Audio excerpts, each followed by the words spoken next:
Thursday. We are in Stockbridge, Massachusetts, in the Berkshires. And we're going to go to the Norman Rockwell Museum today, which is one of my favorite artists. Crossing over the 90, which goes coast to coast.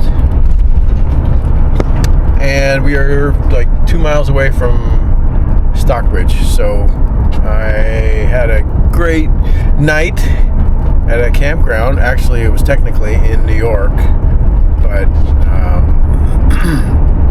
tucked up in the woods, leaves everywhere, other than the annoying leaf blower this morning, which kind of woke me up.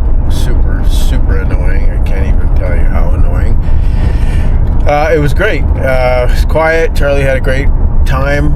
Got to run around, right, Charlie dog? You got to run around this morning, right?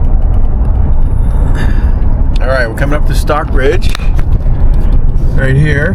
I love all these old houses. I just took a picture of an old house. Stockbridge this way, Pittsfield that way. So let's go this way.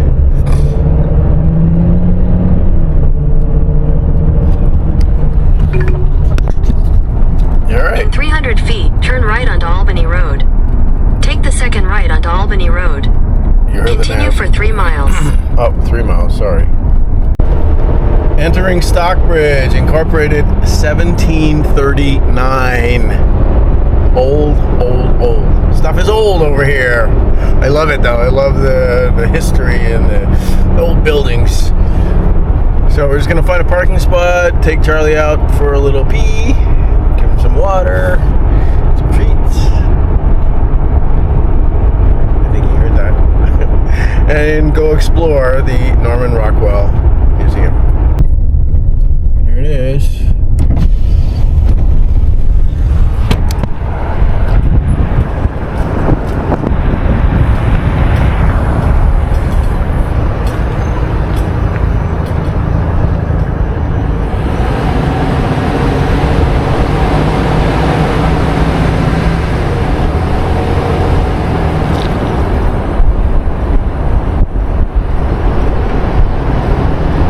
We're here, the Norman Rockwell Museum. I'm excited. It's closed on Wednesdays. I did not know that. And I arrived here yesterday, which was Wednesday. So I'm glad I didn't come over yesterday. Wow, there's a lot of people here. Visitor parking, bus deliveries, lots of parking. Go park in the shade. Bunch of RVs. A little echo. I don't like that thing. There's something over here in the shade so Charlie can not be in the sun. No, there's a tree. I think maybe we'll go park under the tree. There's our parking at Norman Rockwell. Had to park in the grass because there's so many people here already. All right, let's go check it out. Cool old house over there. Museum entrance. Open 10 to 5 Thursday to Tuesday. Closed Wednesdays.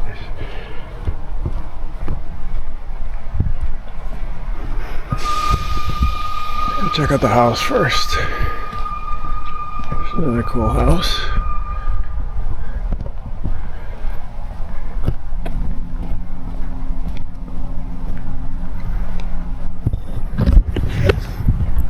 Cool house over here. I wonder if this is where he lived.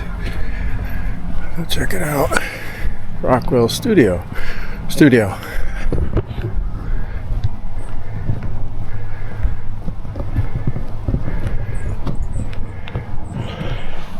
Where did Norman Rockwell live? Stockbridge, 1953 to 1978.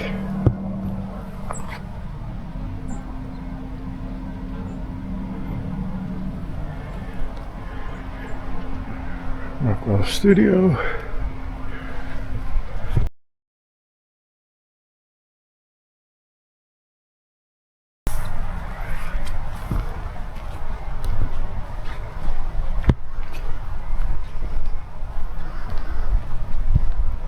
What a cool house.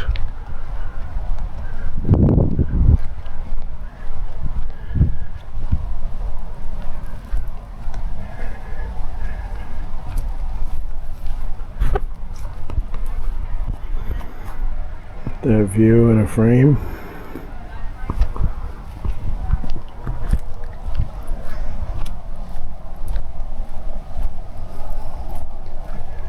Wow. I could live there.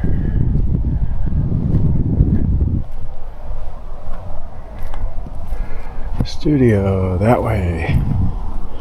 Historic Linwood House, 1859. Who lived in this Berkshire cottage? Norman Rockwell did not live here. Gothic Revival cottage built by Charles Butler, a noted New York attorney.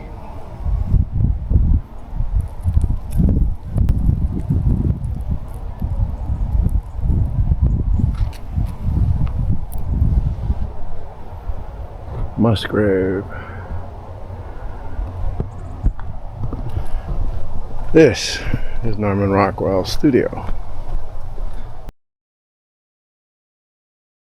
Alright, studio.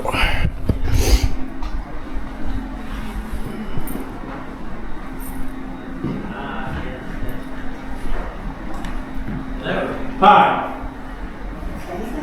How are you?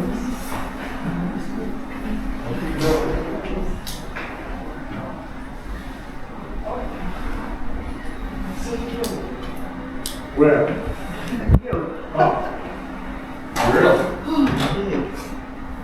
Well, hello everybody. Hello. And welcome to Norman Rockwell Studio and visiting the museum. We've got about 15-20 minutes of a little talking here and everything else. So, where's everybody from? Yeah. I'm fine, but you said that. Mr. Lane. Yeah. Hi. Hi, sorry we're late. You're not late. You're the customer. You're not late. We have 32 seconds. Well, that's why you're not late. Right? And where are you from? Oregon. Oregon. Okay. But if he got here, he would say there's a couple things wrong with the studio that he doesn't remember. Number one, there's too much carpeting on the floor. Why are the stanchions here? And how the hell did the studio get here? See, Norman Rockwell was in the studio almost every day for the last almost 18 years of his life. If he wasn't traveling, he was working. But he was never, ever, ever in this studio on this property. If you go into Stockbridge, and you know where the Red Line Inn is, if you go to the side at the end of the Red Line Inn, there's a little parking lot. If you were to stand in that parking lot with your back towards the Red Line Inn, look across South Street to about 9 o'clock, you see a big white house. That was Norman Rockwell's home, and it was also a family home of Aaron Burr. And behind that was an old, dilapidated, ready to fall apart piece of garbage carriage barn. Voila. This is the way the carriage barn looked. They had to fix it up here with new windows. They moved it a little bit looking north. All in Norman Rockwell's studios of the 12 that he had looked north. And they had to put in all these new windows here. All the furniture, a shape of furniture.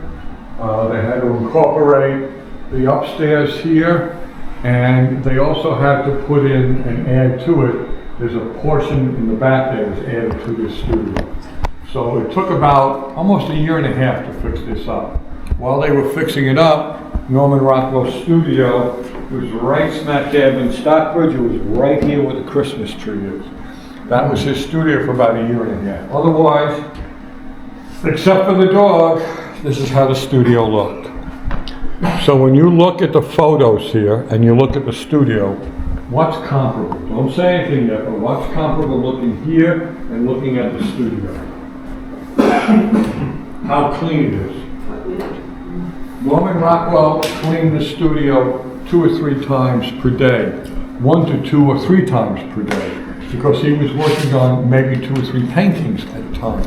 And so if he did a painting in the morning, let's say for the Saturday Evening Post, he might wind up doing something for, let's say in the afternoon for the Boy Scouts of America or Boys Life magazine, and or maybe something for an advertising company like Kellogg's Cornflakes, Sunmade Raisins, and or maybe for a book like he did a lot for Charles Dickens, a little bit of the books, and Huckleberry Finn, and a lot of these little books like that. So if he was changing a painting, he would clean his palette off, start fresh. He would clean those paintbrushes, those are Norman Rockwell's paintbrushes over there, and he'd get the oils and put the new ones out for the new painting that he was going to do. If any painting got on the floor, he'd clean it up. So everything is exactly how he left it except for the carpeting and the stanchions.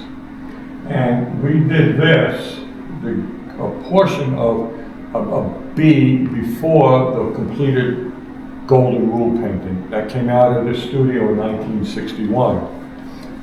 And this is him doing that painting. And if you look at he has the painting framed.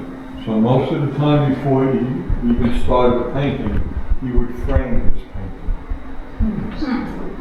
Yep. So we started this, he started this, and this is the size of it, the actual painting is in the museum. But the process for this started over here. So come on down here, let me show you this. Let's take a little walk down here.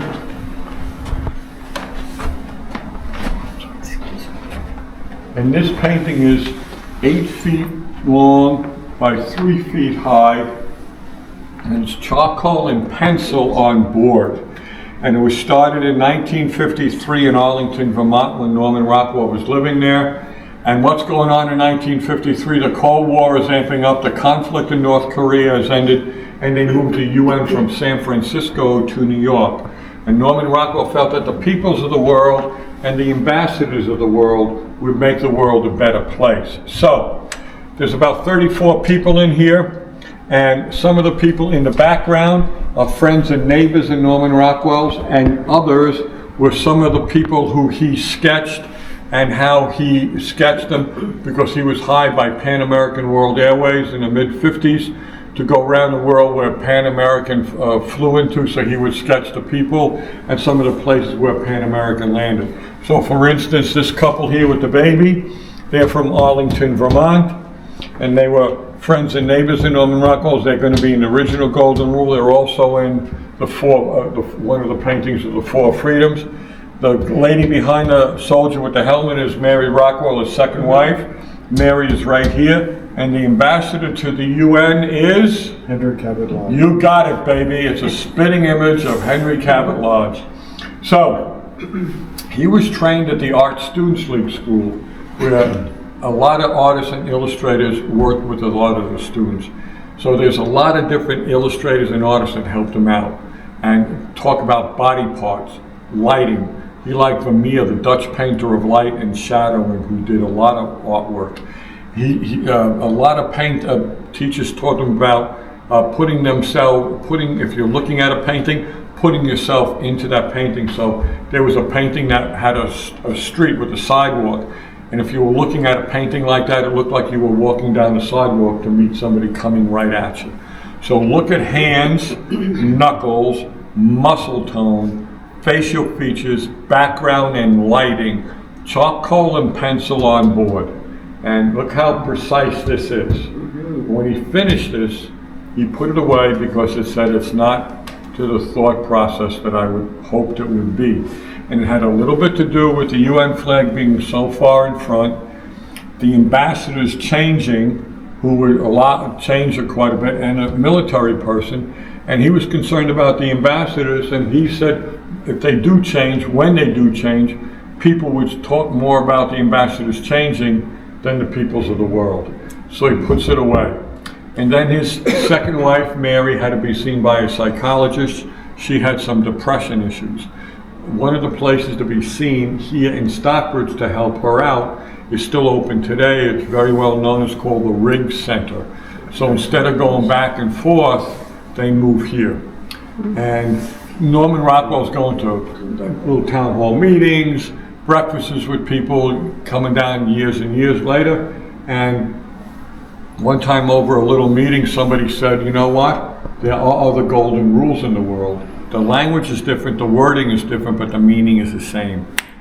This painting set in the back here. takes 8 people from here and it creates the golden rule. So this is the forerunner, we the people, to the golden rule. So while you're here, this ship here, and that ship on the wall was carved and built by his brother, who was a wood carver. He also did children's games. The painting is Dresden, Germany in the 1890s. There was an artist that Norman Rockwell knew about, and there was a copy of it given to him, so he hung it up on the wall. The cowboy here on the horse, a wood carving friend of Norman Rockwell's here in Stockbridge did this. It might be Norman Rockwell with no teeth. So, but other stuff is given to him or he uses as props. All throughout the studio, there's memorabilia here of people or things or events or stuff that made a difference in Norman Rockwell's, or he liked and he really admired. So in looking at this, let's go down here and let me show you the painting of the golden rule.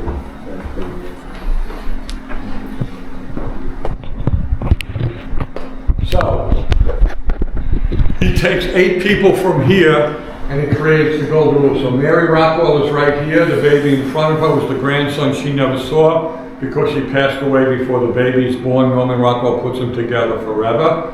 Look at the black and white photo of the young boy. He was visiting from Israel at a summer camp through a friend of a friend. He meets Norman Rockwell. He uses him as a model. Look at the photo and look at the painting. So 95% of the time, the people that you see in the photo, that's the way they look.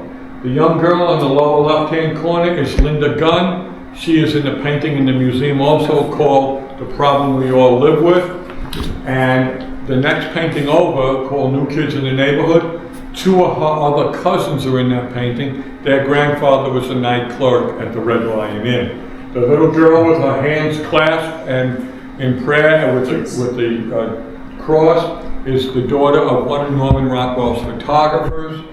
This is the couple that are in the 4 Freedoms. Some people are up here are college students, friends of friends in Norman Rockwell's. And then the rabbi was a friend of Norman Rockwell's here in Stockbridge. He met, and he was the head of the postal system here in Stockbridge. He was really Irish Catholic. So if you look, the rabbi, the little girl, the little boy, back up to the rabbi, if you look closely at the real painting in the museum, those people are looking, some of those people are looking down. Mm-hmm. The reason why they're looking down, they're looking at the words, do unto others as you would have them do unto you. Norman Rockwell did not do the lettering in that painting. A friend of his who was a blue-collar worker here in Stockbridge did the lettering, and then it was superimposed on the artwork. And this painting came out from this chair right here in January of 1961. So from Arlington, Vermont, Stockbridge, Massachusetts. Any questions so far? Upstairs, he kept his paintbrushes, oils, canvas, a lot of things that he needed right away. He also would go up there, take a mirror, and look at the painting backwards just to see how it formulated. The statue that you see up on the wall there, the statue that you see here, the thing that's sticking your tongue out at you, that mask he got in Indonesia, and the samovar, he got that sometimes on his round the world trips for Pan American. Either he bought it or it was given to him. The abstract artwork and the bust over here was done by his second wife while she was in the Riggs psychology place. But everything is exactly how Norman Rockwell left it. The back room back there, he kept his, it was added on, so he had a little bathroom. There was a dark room back there, and the photographer would do the black and white photos, develop them there, so Norman Rockwell could see them. And then there's a back room behind that. He kept his artwork, his oil paintings, some of them were there, as well as another machine that super enlarged the photos that the artist, that he wanted to do, that the photographer took. The bookshelves here, all of those books are artists and illustrators that Norman Rockwell looked up to, read about, was looking at, learned from them. Also in the bookshelves are paintings, books of the Boy Scouts of America and Boys Life magazine. The black books down here, he kept his tear sheets of some of the Saturday Evening Post covers, as well as the illustrations that went with them. They're all archived now. Any questions so far about what you see in the studio? Oh, that was fascinating. Fascinating tutorial and history about the studio. That guy was very entertaining, very knowledgeable, and kind of funny. Anyway.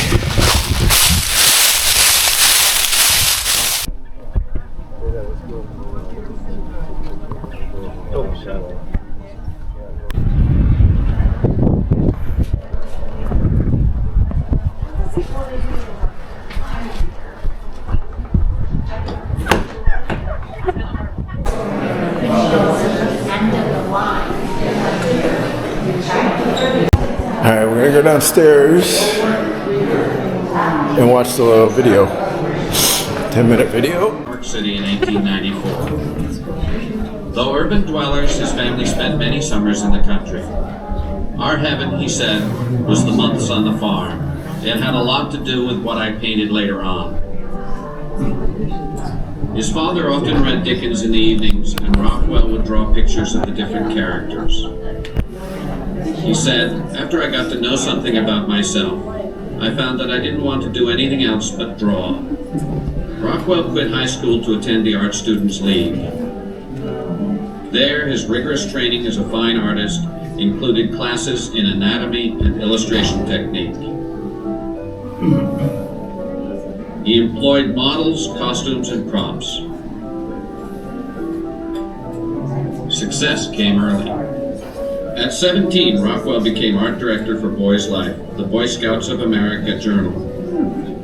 Publishers hired him for books and magazines. For ambitious illustrators, the pinnacle of success was the cover of the Saturday Evening Post. Paintings of children caught in humorous situations earned Rockwell his first Post cover on May 20th, 1916. He was 22 years old. That same year, he married Irene O'Connor, shown here as his model. Serving stateside in the Navy during World War I, he continued to paint, sharpening his depictions of heroes and the commonplace. In the 20s, Rockwell's career took off. For American magazines and advertisers, he had no equal. The four-color press breathed new life into his mass-produced illustrations, calendars, and advertisements. In 1926, the Post ran its first four-color cover, a Rockwell painting. Rockwell's work featured themes he would return to again and again, celebrating the commonplace, change and invention, honoring the American spirit, tradition, and the past. During the Depression, the Saturday Evening Post insisted on light-hearted covers. In 1929, Norman's marriage to Irene ended. The following year, he met and married Mary Barstow, a school teacher. They had 3 sons, Peter, Thomas, and Jarvis. Happy in his personal life, Rockwell endured a professional crisis. In 1932, he traveled to Europe and experimented with modernism. Commissions for 2 stories, Tom Sawyer and a biography of Louisa May Alcott, renewed his enthusiasm for illustration. In 1939, the Rockwells moved to Arlington, Vermont, where Rockwell began to paint small-town life more consistently. But the horizon was dark. When America went to war, so did Norman Rockwell, on canvas. He depicted the home front and the misadventures of a small-town recruit. In 1943, when President Roosevelt outlined the 4 freedoms that Americans were fighting for, Rockwell found a compelling way to help the war effort. He said, "I'll express the ideas in simple everyday scenes, take them out of the noble language of the proclamation, and put them in terms everybody can understand." First is freedom of speech and expression.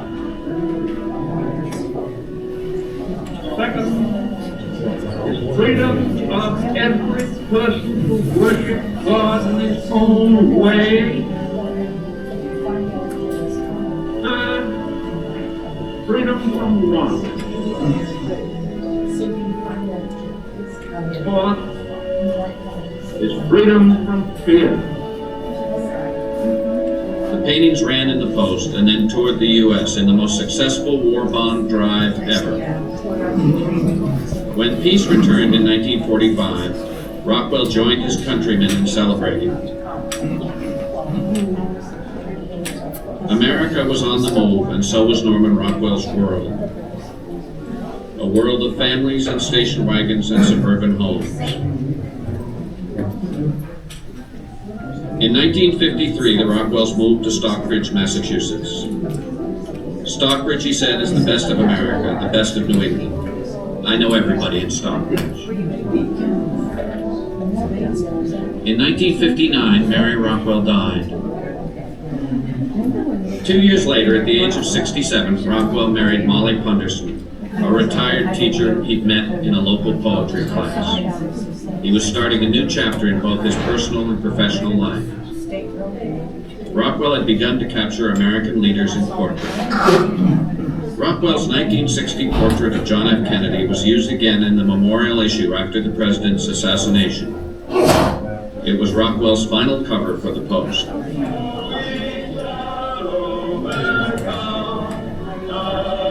During the 60s, Rockwell's primary focus was current events and social issues. His social commentary for Look magazine was fearless and unblinking.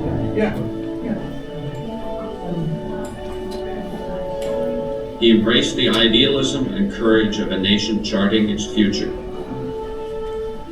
Norman Rockwell chronicled the American century as no one else did.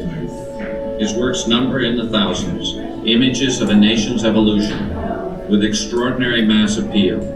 In a changing world, he was a reassuring guide. Technology fascinated Americans, and Rockwell shared that fascination. Henry Ford sold Model Ts by the millions, and Rockwell loved to show the automobile's impact, for better and for worse. Rockwell also came of age with manned flight. From the first person to fly the Atlantic, to the dawn of commercial air travel, to man's adventures in space, he captured it all. He celebrated our thirst for entertainment in all of its forms, from the national pastime, to Hollywood, to the debut of television. Rockwell captured our rites of passage with wit and wisdom. His subtlest observations addressed complex social issues. Rockwell looked back at our rich national and literary heritage. In Family Tree, Rockwell imagines an American lineage linking past and future.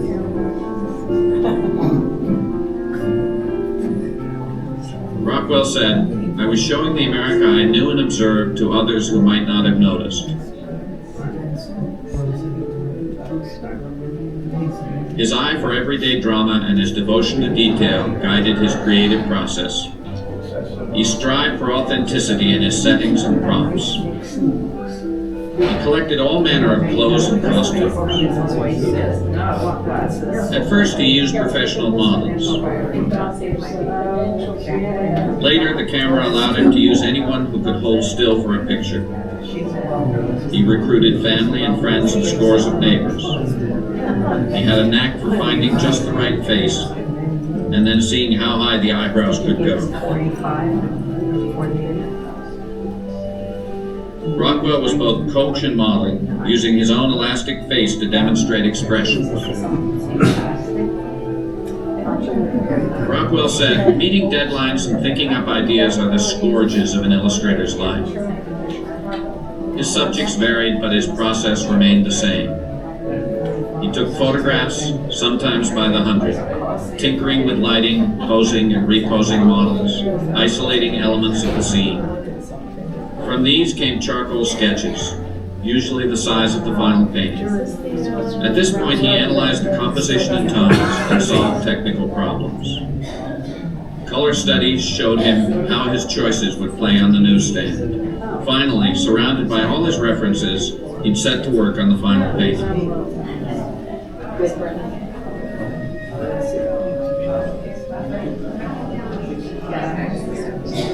Though Rockwell greatly admired the old masters as well as contemporary artists, he said, "The great band of illustrators have shown us to ourselves. I am proud to be of their company." The kind of thing I like to do. I know it isn't the highest form of art. There's no doubt in the world about that, and I know it better than anybody else. I love to tell stories and pictures. The stories are the greatest thing and the less. That isn't what a fine art man goes for, but I go for it, and I just like to do it. Though he died in 1978, Rockwell's reputation has remained strong, continually growing. Today, the Norman Rockwell Museum in Stockbridge, Massachusetts, welcomes many of visitors a year. Some come to remember, some to discover. His studio, where he created many of his most beloved works, now stands on the museum grounds.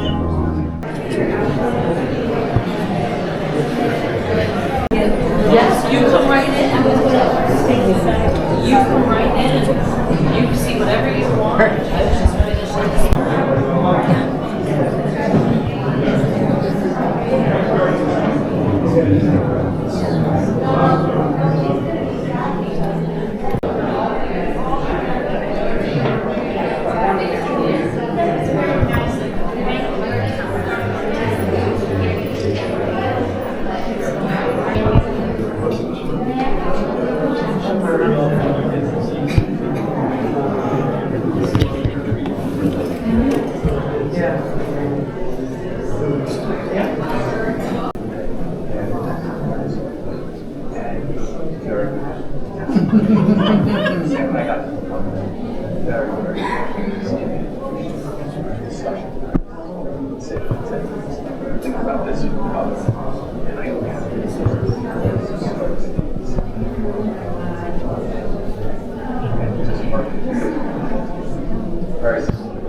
I don't know.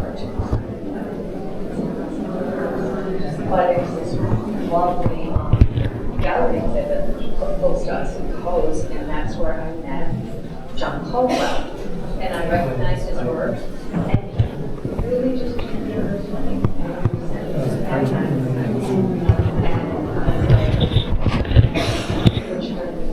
whole lot that I can't do. I was like,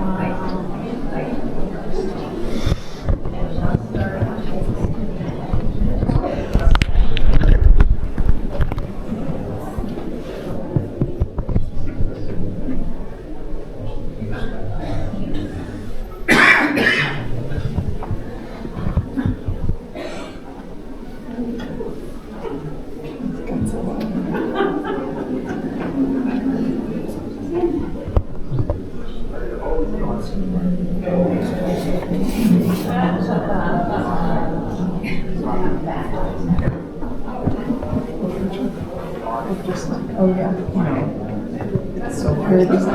Yeah. Lord of the Rings bordered. It's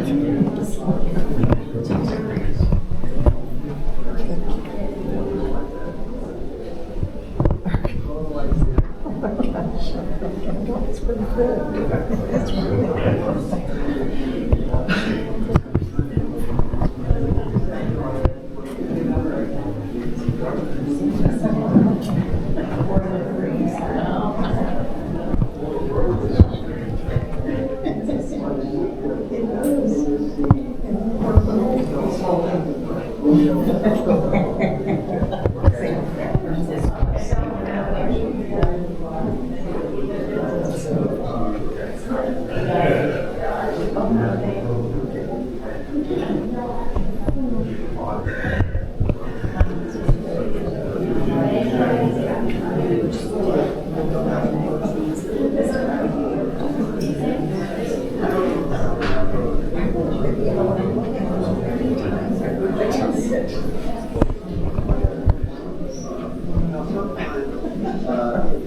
no-brainer.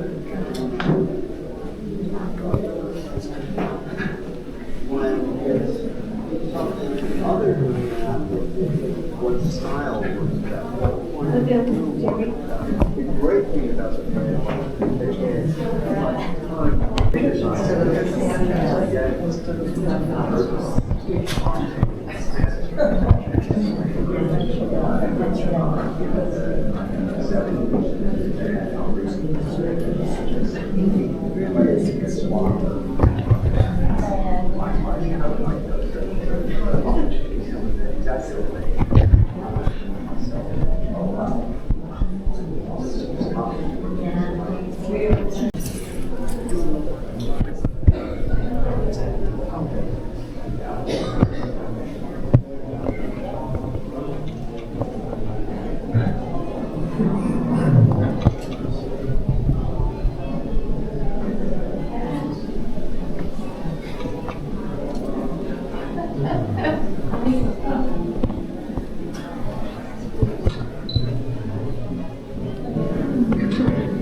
Freedom of Speech depicts the scene of a 1942 Arlington town meeting in which Jim Edgerton, the lone dissenter to the town selectmen's announced plans to build a new school, as the old one had burned down, was accorded the floor as a matter of protocol. Edgerton supported the rebuilding process, but was concerned about the tax burden of the proposal, as his family farm had been ravaged by disease. A memory of this scene struck Rockwell as an excellent fit for illustrating freedom of speech, and inspired him to use his Vermont neighbors as models for the entire Four Freedoms series. The blue-collar speaker wears a plaid shirt and suede jacket, with dirty hands and a darker complexion than others in attendance. The other attendees are wearing white shirts, ties, and jackets. One of the men in the painting is holding a document that reveals the subject of the meeting as a discussion of the town's annual report. Edgerton's youth and workmanlike hands are fashioned with a worn and stained jacket, while the other attendees appear to be older and more neatly and formally dressed. According to Bruce Cole of the Wall Street Journal, Edgerton is shown standing tall, his mouth open, his shining eyes transfixed. He speaks his mind, untrammeled and unafraid, and his face resembles Abraham Lincoln. According to Robert Scholes, the work shows audience members in rapt attention with admiration of the speaker, who resembles a Gary Cooper or Jimmy Stewart character in a Frank Capra film. According to John Updike, the work is painted without any painterly brushwork. But now Norman Rockwell does something, Norman Rockwell, something belongs on the wall. He's not illustrating a big portion of it, but he's just saying something else belongs on the wall, and I'll lighten up this painting just a wee bit. Right here. See the man with the ring? Look under his hand when you come over here again, there's a little heart. And in the heart it says MP. Molly Plunderson loves Norman Rockwell. That's what belongs in it. So there'd be 4 or 5 different photos, and then he might say to you, put out your arm, hold your arm up like this, and the photographer would take a photo of your arm like this, perhaps like this, perhaps like this. So when you're looking at detail with this guys in your uniform, in your suits, look at their hands and knuckles, wedding rings, the light on the wedding ring, but look at their veins that you see in their hands. That's attention to detail. So this is Ray Gunn, R-A-Y, Ray Gunn, this is his cousin, that's Lee Gunn, and Ray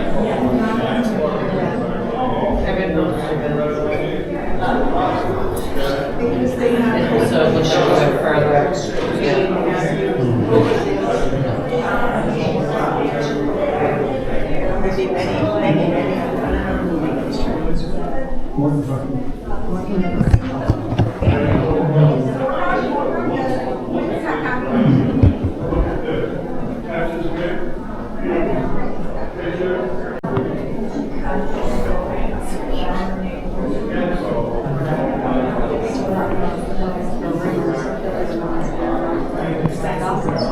Another Christmas scene. I got one. Brings it to the magazine. They said we can't use it. How come? All these cars are 1955. This is 1967. He said, I'll be right back. There's a 1967 car coming in, 1967 car going out. Problem solved. It's in the magazine. That's your problem. This is Stockbridge at Christmas time. Any questions so far?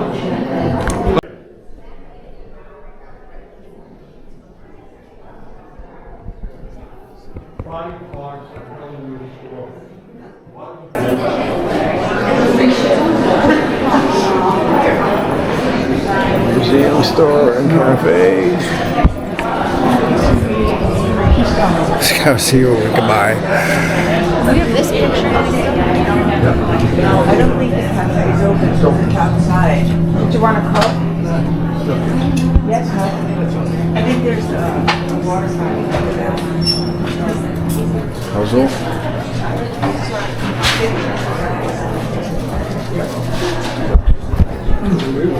So many cool things, but I don't have any room to store them.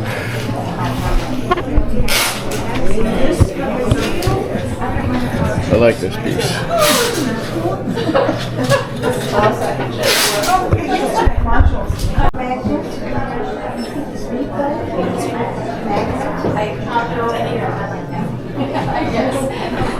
Main Street is. Main Street, we have in the back, we have in the back. No, it's 650 right here.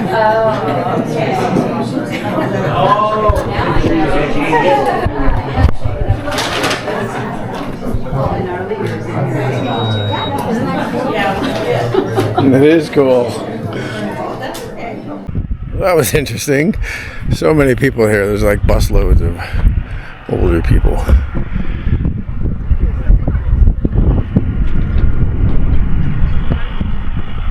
Super busy place. Anyway, I got a sticker to put in the van. So, happy about that. Alright, that's it for our tour of the Norman Rockwell Museum. That was fascinating. The studio is really, really cool. Thanks for watching.